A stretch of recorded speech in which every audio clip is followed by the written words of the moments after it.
Hello my dear students, आप सभी का स्वागत है आपके अपने चैनल के अंदर में, सीए सचिन चैनल के अंदर में। ठीक है, जैसे कि जो हमने कल स्टार्ट कर दिया था, हमने स्कैनर्स के जो कि हमने residential status and scope of total income के क्वेश्चंस को हमने स्टार्ट किया था। कल तबीयत खराब होने के कारण जो एनर्जी लेवल था वो भी बड़ा लो था, इसलिए जो कि क्वेश्चन थे वो मैं अच्छे से समझा नहीं पाया था।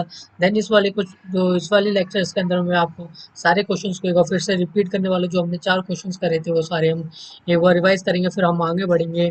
ठीक है, आते हैं। जैसे कि जो हमारा फर्स्ट क्वेश्चन था, जो फर्स्ट क्वेश्चन था मिस बिंदु का, जो कि हमारा नॉन रेसिडेंट था। ठीक है, और रेसिडिंग इन न्यूयॉर्क में था सिंस 1991 से अभी तक जो कि है वो मिस बिंदु वो न्यूयॉर्क में अभी तक रेसिडेंट था। ठीक है, बट जो कि इंडिया के अंदर में 19 फरवरी 2023 को वो इंडिया के अंदर आ गया, यानी कि ये हमारा हो गया विजिट इंडिया का केस हो गया, ये हमारा हो गया विजिट इंडिया का केस।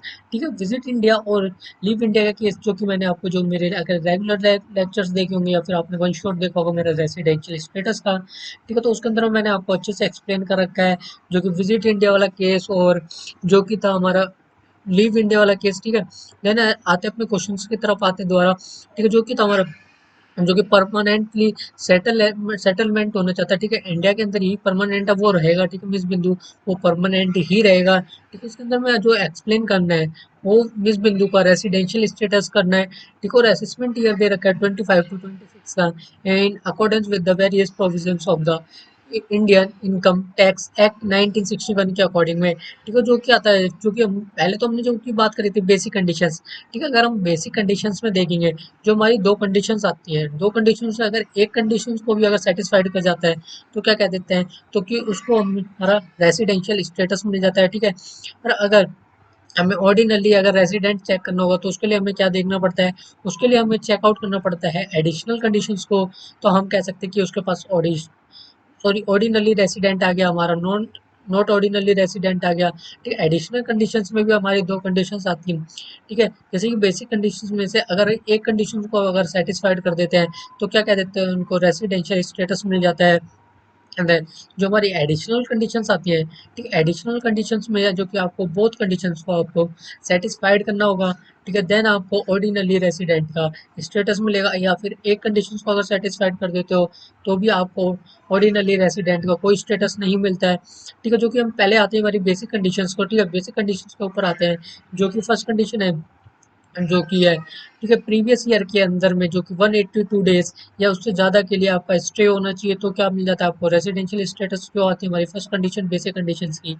जो सेकंड कंडीशंस होती है, ठीक है, जो कि प्रीवियस ईयर्स, जो कि रेलिवेंट प्रीवियस ईयर में से, जो कि 4 ईयर्स में से आपको 365 डेज के लिए, ठीक है, या उससे ज़्यादा के लिए आपको रेसिडेंट होना पड़ेगा, तो आपको रेसिडेंशियल स्टेटस मिल जाएगा। देन जो सेकंड कंडीशन के अंदर में हमारी दो कंडीशंस आती है, एक आती है आपकी एटलीस्ट 60 डेज वाली, जो कि प्रीवियस ईयर में एटलीस्ट आपको 60 डेज के लिए होना चाहिए। ठीक है, जो कि हमारी दो कंडीशंस हैं बेसिक में से। बेसिक कंडीशंस के अगर एक कंडीशंस को भी अगर सेटिस्फाइड कर जाता है तो उसको मिल जाता है रेसिडेंशियल स्टेटस मिल जाएगा मिस बिंदु को। ठीक है, जो कि आती है, अगर हम डेज को काउंट करते हैं, ठीक है, 23 और 24 में था, जो कि number of days stay in India है वो है 365 डेज। एंड जो 22 एंड 23 को है 41 डेज। एंड जो कि टोटल है आपका 406। ठीक है, बट इसके अंदर जो कि हमारी बेसिक कंडीशन है, ठीक है, तो उसको सेटिस्फाइड कर रहा है, तो क्या कहेंगे, क्या हमारा ये रेसिडेंट इन इंडिया हो गया। यस, ये हमारा रेसिडेंट इन इंडिया होगा, जो कि 182 डेज वाली इसमें कंडीशन को सेटिस्फाइड कर रहा है। ठीक है, इसके बाद हम चेक करते हैं ऑर्डिनरी रेसिडेंट के लिए। ठीक है, ऑर्डिनरी रेसिडेंट के लिए क्या चेक करेंगे, वो चेक करेंगे हम, जो चेक करेंगे वो करेंगे हम एडिशनल कंडीशंस को चेकआउट करेंगे। ठीक है, एडिशनल कंडीशंस में जो कि फर्स्ट आती है आपकी, जो कि आएगी आपकी, जो जो रेलिवेंट प्रीवियस ईयर में आपका जो 10 प्रीवियस ईयर में से, उसमें से 2 ईयर्स के लिए आपको स्टे होना पड़ेगा इंडिया के अंदर में।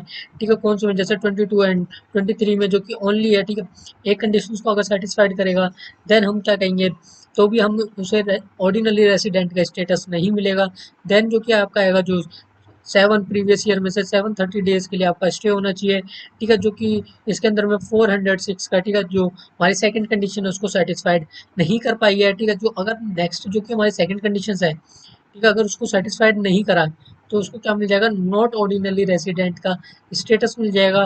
ठीक है, बट इसके अंदर में जो कि आपका अगर कंक्लूजन की बात करते हो तो क्या होगा, ठीक है, तो इसका जो कंक्लूजन होगा वो क्या होगा आपका, रेसिडेंट है and but not ordinary resident. ठीक है, इस चीज का आप याद रखिए। अब नेक्स्ट क्वेश्चन था जो कि 4 मार्क्स के लिए था, मई मई 2016 में पूछा गया था, जो कि क्वेश्चन आया था। ठीक है, how is the resident status of company का, ठीक है, रेसिडेंशियल स्टेटस कैसे डिटरमाइन करते हैं, ठीक है, according to the income tax act 1961। उसके अंदर में आपको असेसमेंट ईयर दे रखा है 25 एंड 26 का। ठीक है, अगर हम इसका सॉल्यूशन करते हैं, ठीक है, सॉल्यूशन की बात करते हैं, जैसे कि हमारे जो रूल्स हैं, ठीक है, डिटरमाइन करने के लिए रेसिडेंशियल स्टेटस ऑफ कंपनीज का, उसके अकॉर्डिंग है सेक्शन नंबर 6 का सब सेक्शन नंबर 3।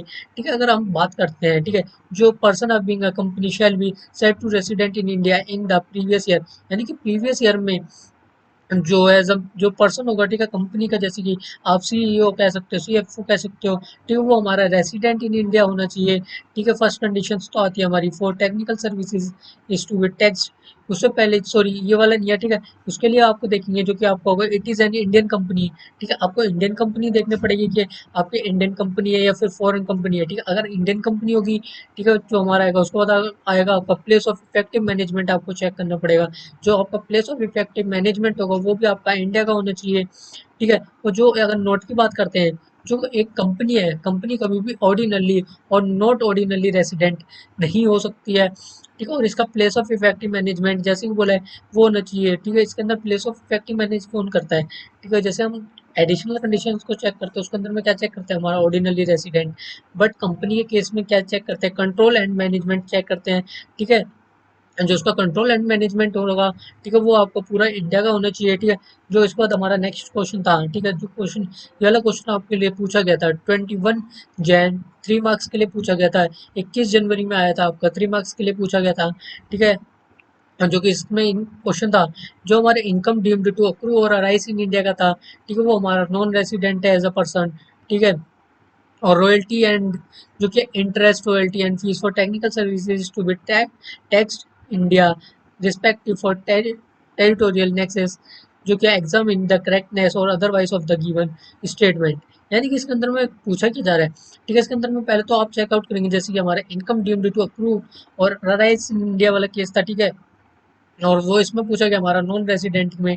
ठीक है, सॉरी, ऑफ इंटरेस्ट, रॉयल्टी हो गया, फीस होगी। ठीक है, फिर कोई इंटरेस्ट हो गया, रॉयल्टी, फीस, जो कि टेक्निकल सर्विसेज हो गया। ठीक है, जो भी आप टेक्निकल सर्विसेज देते हो, ठीक है, उससे आपको इंटरेस्ट मिलता है। जैसे कि आपने कोई भी जैसे बुक्स राइट करी है, ठीक है, तो उसके ऊपर आपको रॉयल्टी मिलती है। देन आप किसी के अगर फीसेस मिलती हैं, जैसे कि आप टेक्निकल कुछ भी सर्विसेज देते हो उस पर आपको फीसेस मिलती है। ठीक है, तो इसके अंदर में जो कि हमारा था, ठीक है, उसके अंदर अगर सॉल्यूशन की बात करते हैं तो आता है income by way of interest, royalty और fees for technical service which is deemed to accrue arise in India by virtue of clause. ठीक है, जो कि इसके अंदर में क्लॉजेस आते हैं। ठीक है, जो क्लॉजेस आते हैं सेक्शन नंबर 9 का सब सेक्शन नंबर 1 और क्लॉज नंबर 5, 6 एंड 7 के अंदर में डिफाइंड है, जिसके अंदर में हमारा इंक्लूडिंग होता है total income of the non resident का। ठीक है, वेदर और नॉट, इसके अंदर में जो कि फर्स्ट आती है हमारी वो आती है the non resident has a residence और प्लेस ऑफ बिजनेस और बिजनेस कनेक्शन इन इंडिया। ठीक है, नॉन रेसिडेंट के केस में क्या, जो कि रेसिडेंस है और प्लेस ऑफ बिजनेस है और जो कि बिजनेस कनेक्शन इन इंडिया, यानी कि बिजनेस का कनेक्शन है वो इंडिया से होना चाहिए। नॉन रेसिडेंट होगा तो भी कोई नहीं, कोई बात नहीं, बट हम उसे क्या मान लेते हैं, फिर वो हमारा हो जाएगा इनकम डीम्ड टू अक्रू और अराइज इन इंडिया माना जाएगा। ठीक है, अगर हमारा नॉन नॉन रेसिडेंट है, अगर वो रेंडर्ड कर रहा है, ठीक है, सर्विसेज को रेंडर्ड कर रहा है इंडिया के अंदर में, ठीक है, तो उसकी इनकम भी होगी। ठीक है, वो भी क्या मान ली जाएगी, उसकी इनकम भी मान ली जाएगी कि वो इंडिया के अंदर ही अराइज कर रहा है और अक्रू कर रहा है। ठीक है, तो ये हमारी डीम्ड इनकम मान ली जाएगी इसके केस में भी।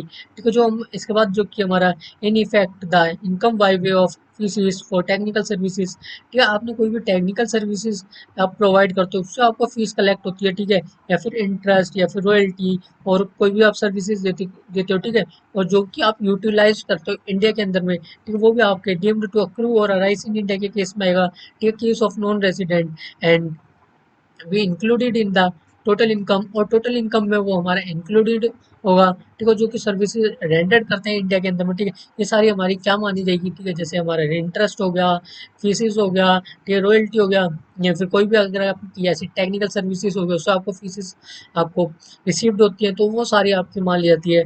ठीक है, इनकम डीम्ड टू अक्रू और अराइज इन इंडिया मान ली जाती है। ठीक है, डीम्ड इनकम मान ली जाती है। और जो कि है, और next there for the given statement that income deemed to accrue और arise in India to a non resident by way of interest royalty fees for technical services tax in respective for territorial nexus incorrect. यानी कि जो आपकी deemed income मान ली जाएगी तो उसकी भी जो इनकम होगी वो इंडिया के अंदर ही टैक्सेबल होगी। ठीक है, इंडिया के अंदर में टैक्सेबल होगी।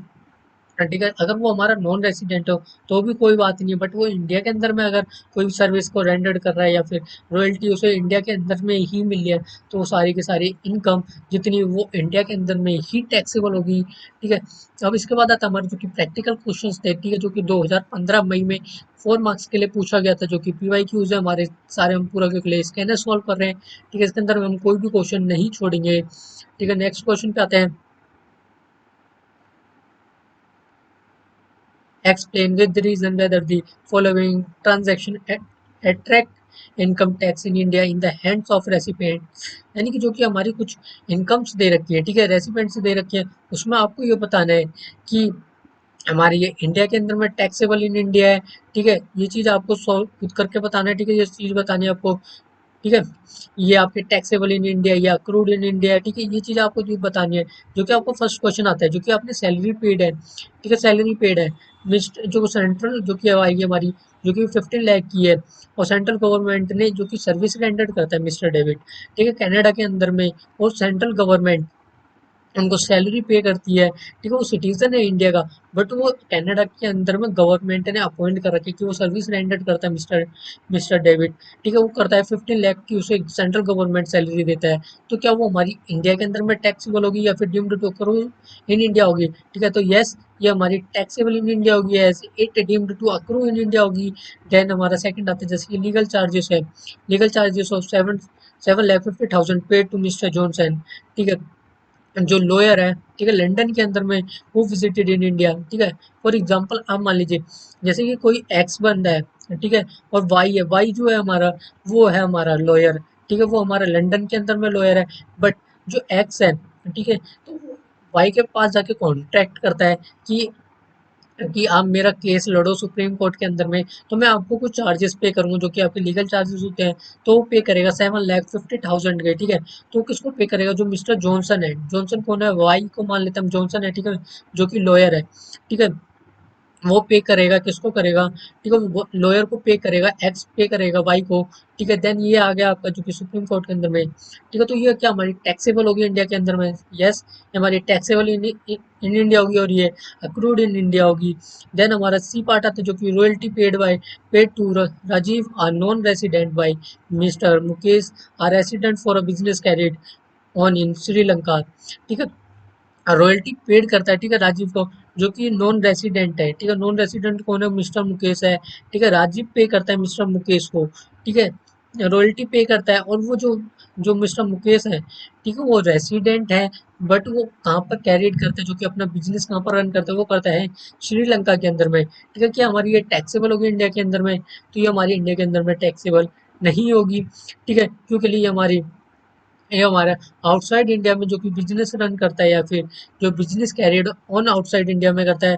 ठीक है, जो कि हमारी taxable in the hands of the non resident है। ठीक है, तो इसके बाद में जो हमारा डी पार्ट आता है, वो आता है हमारा इंटरेस्ट रिसीव्ड, जो कि इंटरेस्ट रिसीव्ड हुआ है 1 लाख की on money borrowed from France by Mrs Diana a non resident for the business at Bangalore. ये तो हमें सीधा पढ़ते ही लग रहा है कि ये हमारी टैक्सेबल इन इंडिया है, as income in received in India. ठीक है, आखिर कहते क्या है? क्योंकि आपकी इंटरेस्ट रिसीव्ड हो रहा है, ठीक है, वो हो रहा है 1 लाख का। ठीक है, जो कि आपने मनी किसी को अगर फॉरवर्ड करिए, ठीक है, फ्रांस के अंदर में, ठीक है, आपको तो इंडिया के हो, बट आप नॉन रेसिडेंट भी हो, बट बेंगलोर में हो, देन आपकी टैक्सेबल होगी इंडिया के अंदर में, has income is received in India.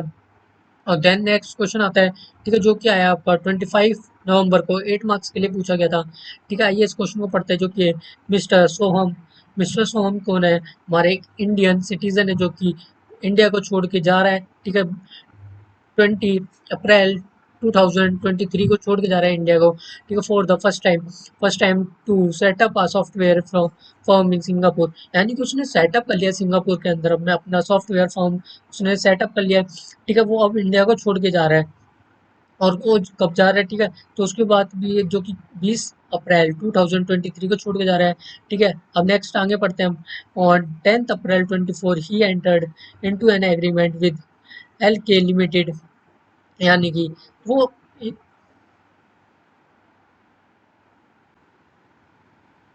और वो इंडिया में कब एंटर्ड कर रहा है, वो एंटर्ड कर रहा है 10 फरवरी 2024 को।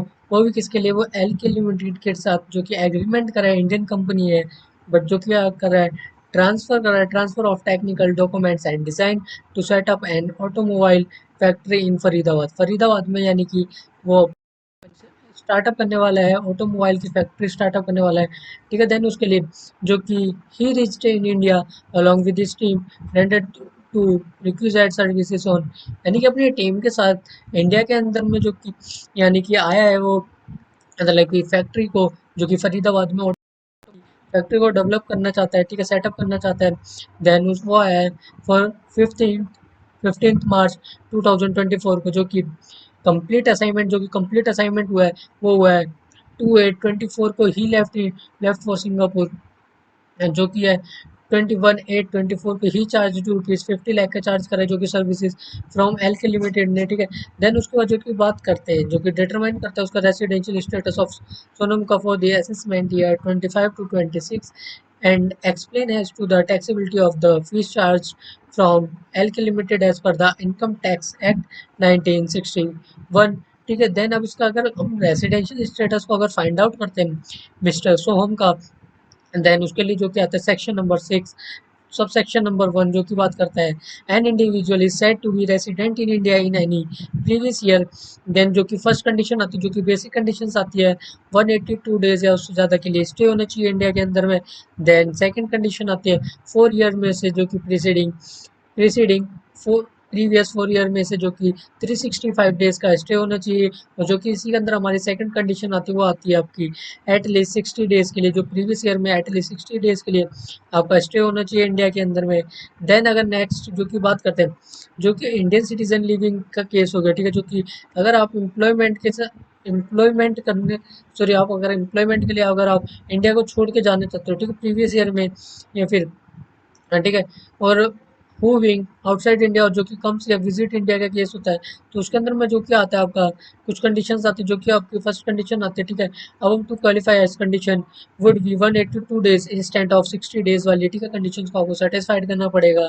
देन आपको रेसिडेंशियल स्टेटस मिल जाता है। देन जो क्या आता है, how such person having total income other than the income from foreign sources, ठीक है। जो कि आपकी टोटल इनकम है, ठीक है, उसके अंदर में जो कि आपका अदर देन होनी चाहिए आपकी फॉरेन सोर्सेज की इनकम, ठीक है, या फिर आप कह सकते हैं एक्सक्लूडिंग होनी चाहिए, एक्सीड होनी, एक्सक्लूडिंग होनी चाहिए फॉरेन सोर्सेज की इनकम, जो कि that is income which accrue or arise outside India except income from a business controlled in the profession set up in India and which is not deemed to accrue or arise in India, यानी कि कहना क्या चाहता है, exceeding 15 lakh rupees during the previous year will be treated as resident in India, यानी कि आखिर कहना क्या चाहता है, ठीक है, जो कि कहना चाहता है जो कि आपकी फॉरेन की जितनी आपकी फॉरेन की इनकम है, अगर आपने कुछ भी इनकम अर्न करी है, ठीक है, फॉरेन सोर्सेज में, ठीक है, जो कि आपकी एक्सक्लूडिंग है, ठीक है, फॉरेन सोर्सेज को एक्सक्लूड करना है, तो आपकी डीम्ड टू अक्रू और अराइज इन इंडिया की नहीं मानी जाएगी, ठीक है। इसके अंदर में आपकी एक्सीडिंग होती है, अगर एक्सीडिंग कर जाता है 15 लाख को, देन वो आपका treated as resident in India का केस इसमें आपको ट्रीट कर लिया जाएगा, dude to approve rise in India मान लिया जाता है, ठीक है। जिसके अंदर की फर्स्ट जैसे कि बेसिक कंडीशन की बात करी थी 182 डेज या उससे ज़्यादा, जो कि नेक्स्ट रेलिवेंट प्रीवियस ईयर के अंदर में जो कि 4 ईयर में से 365 डेज, एंड जो कि था, और एट लीस्ट प्रीवियस ईयर में 120 डेज का स्टे होना चाहिए, जो कि अगर नोट की बात करते हैं जो कि स्टे इन इंडिया होना चाहिए फॉर 120 डेज, जो कि in the relevant previous year is not standalone conditions, ठीक है, these conditions require stay in India for 120 days in the relevant previous year, जो कि 4 years में से 365 डेज का स्टे होना चाहिए immediately preceding the previous year। और इन दिस केस में बात करते हैं जो कि है इसके अंदर जो हमारे नोट्स है, ठीक है, इस चीज़ को एक बार पढ़ के जरूर जाएंगे, ठीक है। अगर इसके आपको नोट्स चाहिए तो आप टेलीग्राम ग्रुप को ज्वाइन करेंगे एंड कमेंट कर देंगे, ठीक है, कौन से चैप्टर का आपको नोट्स चाहिए स्कैनर्स के, ठीक है, आपको सारे स्कैनर्स के सारे क्वेश्चंस मिल जाएंगे, सारे नोट्स मिल जाएंगे, ठीक है। आपको उसकी कोई फिक्र करने की ज़रूरत नहीं है, सिर्फ आपको टेलीग्राम के ग्रुप को ज्वाइन करना है, ठीक है, और उस पे ही आपको सारे नोट्स, सारी आपकी जितनी भी आपकी चीज़ें चाहिए, ठीक है, नोट्स हो गए या स्कैनर्स के क्वेश्चन चाहिए, सारे उसी के अंदर में आपको प्रोवाइड कर दिए जाएंगे। ठीक है, और आते हैं, बात करते हैं, ठीक है, अपने टॉपिक पे, जो क्या है, in this case mister Soham is an Indian citizen है, ठीक है, who left in India to set up a software in software firm, ठीक है, जो कि सिंगापुर में था, इंडिया को छोड़ के जा रहे हैं, सिंगापुर में सेटअप कर रहे हैं। ठीक है, 20 अप्रैल को 2000।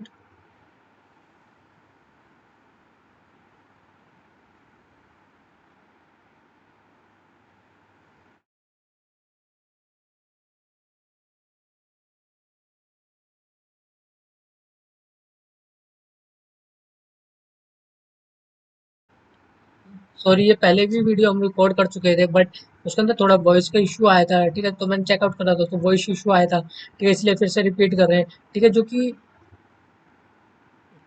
कि था मिस्टर सोहम था। ठीक है, वो सिंगापुर के अंदर में मतलब कि सिंगापुर में शिफ्ट हो गया था इंडिया से, इंडिया को छोड़ के।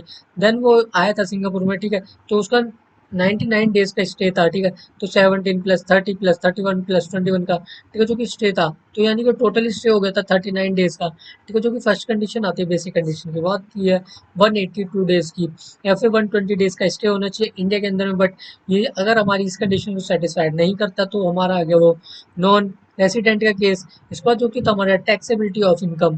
टैक्सेबिलिटी ऑफ इनकम में जो कि हमने बात करते हैं, अगर non resident as per section 5 का sub section number 2 in case of a non-resident only income which accrue or arises or which is deemed to accrue or arise to him in India, or which is received or deemed to be received in India in the relevant previous year, जो कि आपका जो भी आपने India के अंदर में income अगर अर्न करी है, तो वो आपके deemed to received in India है। ठीक है, देन उसके अंदर में आपके टैक्सेबल होगी इंडिया के अंदर में, जो कि इन द केस की बात करते हैं, जो कि मिस्टर सोहम था, वो हमारा था नॉन रेसिडेंट, एंड जो कि फीस की charges fees from LK limited से, ठीक है, जो कि इंडियन कंपनी है। ठीक है, वो ट्रांसफर करता है अपने technical documents and design to set up an automobile factory in Faridabad. ठीक है, फरीदाबाद में कौन स्टार्टअप करने वाला है?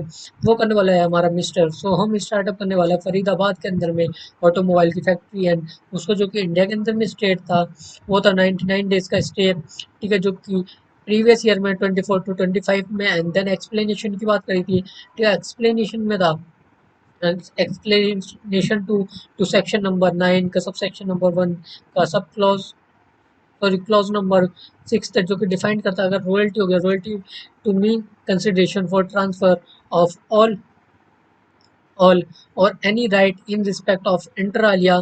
ठीक है, डिज़ाइन। ठीक है, जो कि आपके डिज़ाइन हो गए। ठीक है, या फिर आपके जो भी आपका ट्रांसफ़र, जैसे कि ट्रांसफ़र करते हैं, ठीक है, रॉयल्टी का अगर कंसिडरेशन का अगर ट्रांसफ़र करते हैं, देन उसके केसेस में भी आपकी जो कि, और as per explanation 4 to section number 9 का सब सेक्शन नंबर 1 का क्लॉज नंबर 6, जो कि आपका करता है ट्रांसफर करता है rights for use a computer software also. ठीक है, अगर राइट करता है ये सारे मतलब के अधिकार, जो कि ट्रांसफर करता है, जो कि कंप्यूटर को यूज करने के लिए, कंप्यूटर के सॉफ्टवेयर को, ठीक है, यूज करने के लिए। ठीक है, services in relation there to would fall into the meaning of royalty. That is, ये आपकी रॉयल्टी होगी। ठीक है, जो भी आप सॉफ्टवेयर को सेल कर रहे हो, ठीक है, जो भी वो उससे मतलब यूज करेगा, तो उसको बदले में आपको पैसे को पे करेगा, then is it is called royalty. ठीक है, एज पर सेक्शन नंबर 9 सब सेक्शन नंबर 1 का क्लॉज नंबर 6, जो कि आपके जो कि royalty payable by a person who is resident in this case L की लिमिटेड एंड इंडियन कंपनी। ठीक है, जो कि रेसिडेंट के केस में जो कि एल की लिमिटेड है, ठीक, वो तो इंडियन कंपनी है, तो would be deemed to accrue और arise in India in the hands of the non resident. ठीक है, नॉन रेसिडेंट कौन था? मिस्टर सोहम। ठीक है, कौन से केस में? जो कि अभी हमने केस पढ़ा था, इन दिस केस के अंदर में जो मिस्टर सोहम था, वो हमारा नॉन रेसिडेंट था, जो कि एक्सेप्ट है where such royalty is payable in respect of any rights or property or information used or for services utilized for the purposes of a business carried on such person outside India। ठीक है, वो outside India से वो अपने जो India के अंदर में है, ठीक है, उसको ऑपरेट कर रहा है, ठीक है, अर्न कर रहा है इनकम को। ठीक है, तो जो कि इनकम है उसकी, जो कि सोर्सेज है, वो आउटसाइड इंडिया की है। ठीक है, तो आउटसाइड में तो जो आउटसाइड इंडिया, तो वो फॉरेन की इनकम मानी जाएगी। बट जो इंडिया के अंदर में अर्न कर रहा है, ठीक है, उसको जो टैक्सेबल होगी, वो इंडिया के अंदर में टैक्सेबल होगी। ठीक है, अगर फॉरेन सोर्सेज है, तो फॉरेन सोर्सेज हमारी टैक्सेबल नहीं होगी। ठीक है, in this case since the royalty is payable by an Indian company to mister Soham are non resident in respect of services utilise for अ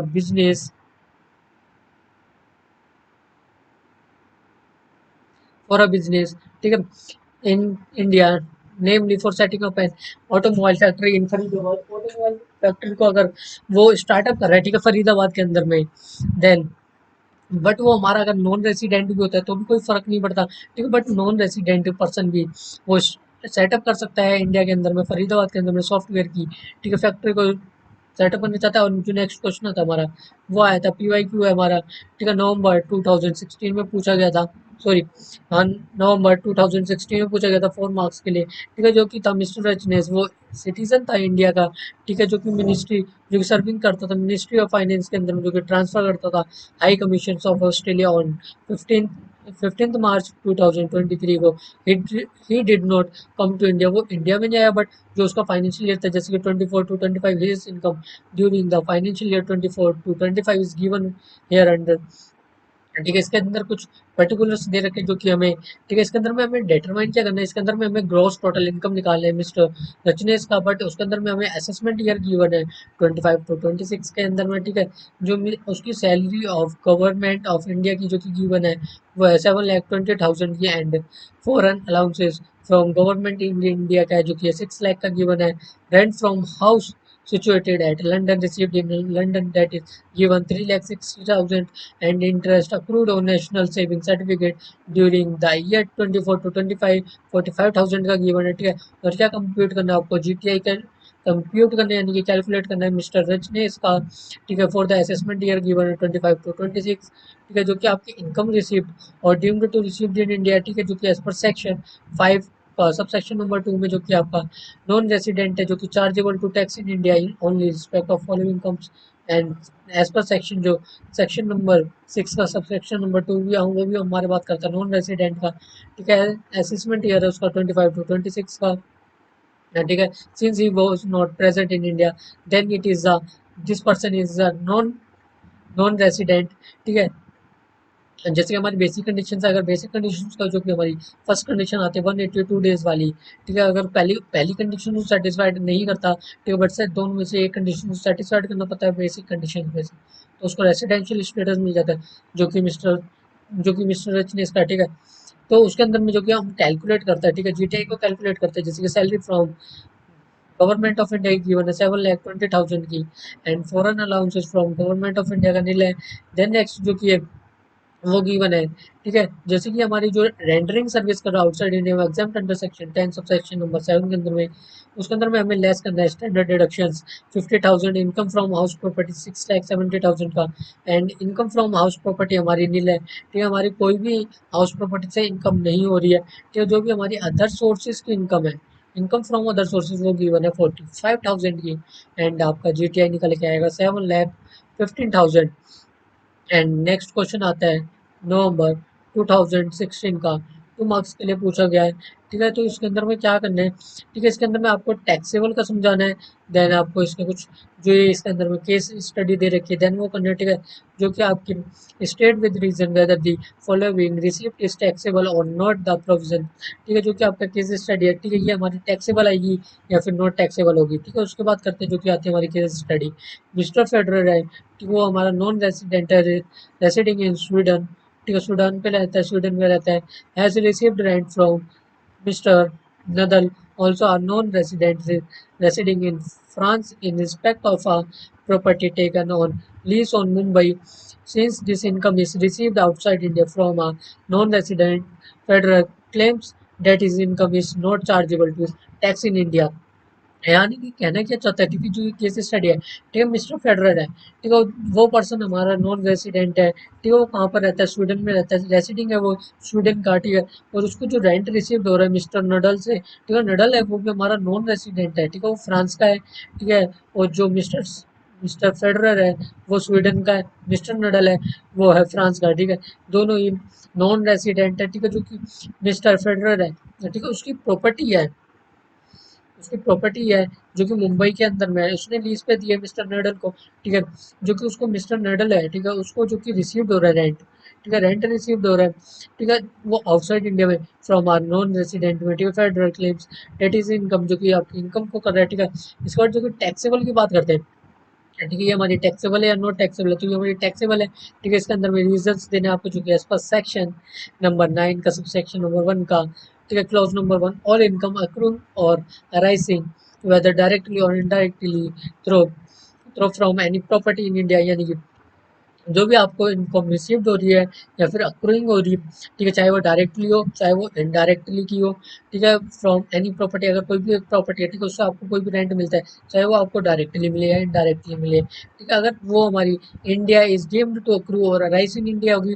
ठीक है, and hence chargeable to tax in tax even in the case of non resident के case में, but वो India के अंदर में property है, ठीक है, देन वहां से रिसीव्ड होगा तो वो टैक्सेबल इंडिया के अंदर में होगी। ठीक है, वो आपकी डीम्ड डीम्ड टू अप्रूव और अराइज इन इंडिया मान ली जाती है वो आपकी इनकम। ठीक है, in this case since the property is situated in Mumbai India, income from the house property is deemed to accrue or arise in India in the hands of Mr. Federer, even though the same is received outside India। ठीक है, outside India में basic क्यों ना हो, ठीक है, जो mister Federer है आउटसाइड इंडिया हो, ठीक है, बट उसकी प्रॉपर्टी जो इंडिया के अंदर में, ठीक है, चाहे वो नॉन रेसिडेंट हो या रेसिडेंट हो, तो उसकी इनकम जो भी है उसको यहाँ से रिसीव्ड होगी इंडिया से, वो इंडिया के अंदर में टैक्सेबल होगी। ठीक है, इसके बाद आता है हमारा जो कि 2017 मई में पूछा गया था, जो कि 4 मार्क्स के लिए पूछा गया था। ठीक है, जो कि था during the last 4 year preceding the financial year 24 to 25 mister Damodar.